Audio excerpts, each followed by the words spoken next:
Amerika Serikat menjadi negara peringkat 1 dengan perekonomian terbesar di dunia. Disusul oleh China, kemudian Jepang, Jerman, India, Inggris, Prancis, Italia, Kanada, Korea Selatan, dan seterusnya.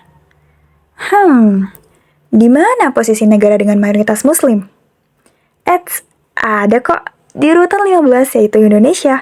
Lalu di urutan 17-nya ada Saudi Arabia dan dilanjut Turki. Ya, 3/20 negara dengan mayoritas Muslim di G20 atau Group of 20.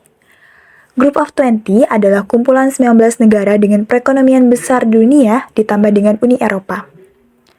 Itu adalah salah satu statement dari data yang ditemukan pada platform indeks yang dibangun oleh Ben Kaplan yaitu Westwater pada tahun 2023.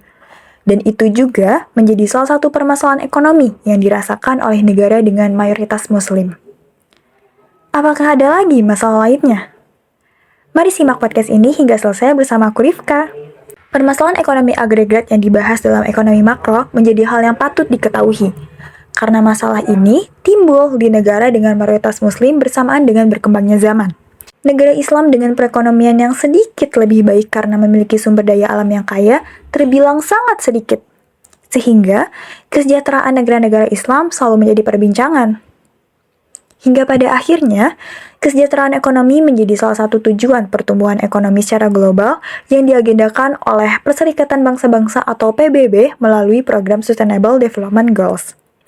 Dalam mewujudkan tujuan tersebut, Organisasi Kerjasama Islam atau OKI turut serta dalam pelaksanaannya melalui poin 8 SDGs yaitu Decent Work and Economic Growth.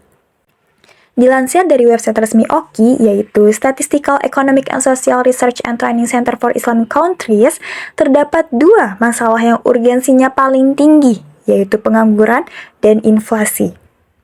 Masalah pengangguran dan ketenagakerjaan hingga saat ini masih menjadi hal yang serius di berbagai negara, khususnya negara berkembang. Pengangguran merupakan salah satu penyakit ekonomi yang memiliki pengaruh besar terhadap tingkat pertumbuhan ekonomi. Pengangguran memberikan dampak terhadap tidak adanya pendapatan, sehingga berakibat pada kemiskinan yang dialami.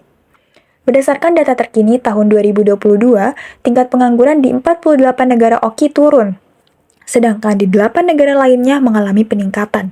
Tingkat pengangguran di negara Djibouti paling tinggi di antara negara OKI sehingga menempati urutan kedua setelah Afrika Selatan yaitu sebesar 27,9%. Kemudian diikuti oleh Palestina, Gabon, Libya, Somalia, Yordania, Tunisia, Irak, Yaman, dan diakhiri dengan Qatar sebesar 0,1%. Permasalahan dunia sebelumnya timbul seperti adanya perang Rusia-Ukraina terbukti berdampak negatif terhadap pemulihan tenaga kerja dari pandemi. Meskipun negara-negara maju dan negara-negara berkembang non-OKI juga terkena dampak, tetapi negara OKI terbilang lamban dalam pemulihannya. Hal tersebut memperburuk keadaan tingkat pengangguran negara OKI. Terjadi perubahan yang fluktuatif terhadap tingkat pengangguran di negara OKI. Akibatnya, tingkat pengangguran melonjak menjadi 6,8% pada tahun 2020, naik 0,7 poin persentase dari 6,1% pada tahun 2019. Dalam 2 tahun berikutnya, jumlah pengangguran menurun sebesar 1,3 juta dan kemudian membesar 0,7 juta menjadi 46,3 juta orang pada tahun 2022. Akibatnya, tingkat pengangguran juga menurun sebesar 0,2 poin persentase pada tahun 2021 dan sebesar 0,3 poin persentase menjadi 6,3% pada tahun 2022. Tingkat pengangguran ini diperkirakan akan tetap pada tingkat yang sama selama periode tahun 2023 hingga 2024. Dengan jumlah 57 anggota, negara-negara OKI menyumbang 22,6% pengangguran global pada tahun 2022. Angka ini meningkat dibandingkan pada tahun 2021 yaitu sebesar 21,7%. Kemudian ada inflasi. Peristiwa inflasi merupakan fenomena yang menimpa kehidupan masyarakat seluruh dunia sejak masa dahulu hingga saat ini. Inflasi merupakan kondisi ketika kenaikan harga yang bersifat umum terjadi secara terus-menerus. Tingginya tingkat inflasi dikaitkan dengan kondisi perekonomian yang terlalu panas atau overheated. Dalam jangka panjang, hal ini memberikan dampak negatif dalam perekonomian.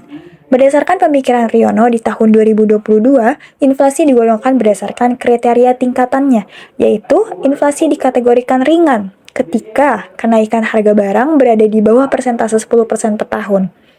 Lalu inflasi dikategorikan sedang ketika kenaikan harga barang berkisar antara 10% per tahun hingga 30% per tahun. Kemudian inflasi dikategorikan tinggi ketika kenaikan harga barang berada dalam kisaran antara 30% per tahun hingga 100% per tahun. Dan yang terakhir, inflasi dikategorikan hiperinflasi ketika kenaikan harga barang melampaui angka 100% per tahun. Berdasarkan pengukuran Customer Price Index, inflasi harga konsumen meningkat di sebagian besar negara pada tahun 2022. Namun lagi-lagi, secara rata-rata negara-negara OKI lebih signifikan mengalami peningkatan dibandingkan dengan negara-negara non-OKI. Inflasi di negara OKI meningkat tajam, yaitu sebesar 20% pada tahun 2022. Adanya kenaikan yang selalu terjadi setiap tahunnya hingga pada puncaknya tahun 2022. Peningkatan inflasi juga terjadi di negara-negara berkembang non-OKI dan negara-negara maju.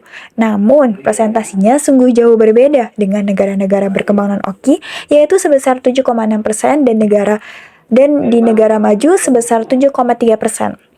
Dengan tingkat inflasi tahunan yang diamati dari tahun 2019 hingga tahun 2022, rata-rata harga konsumen di negara-negara OKI meningkat sebesar 73,5% pada tahun 2022 dibandingkan tahun sebelumnya.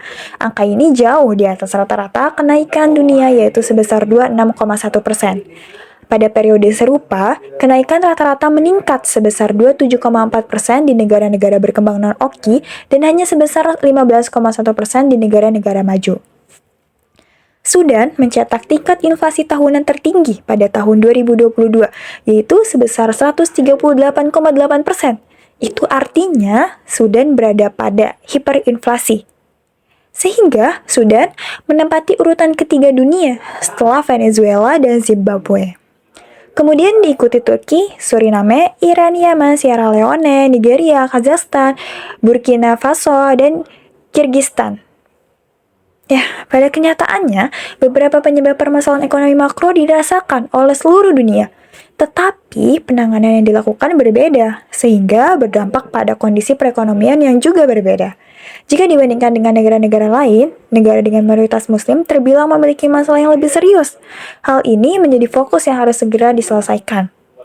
Semoga kita sebagai umat muslim mampu berkontribusi lebih besar terhadap penanganan permasalahan ekonomi makro ini. Terima kasih masih ada hingga akhir. See you!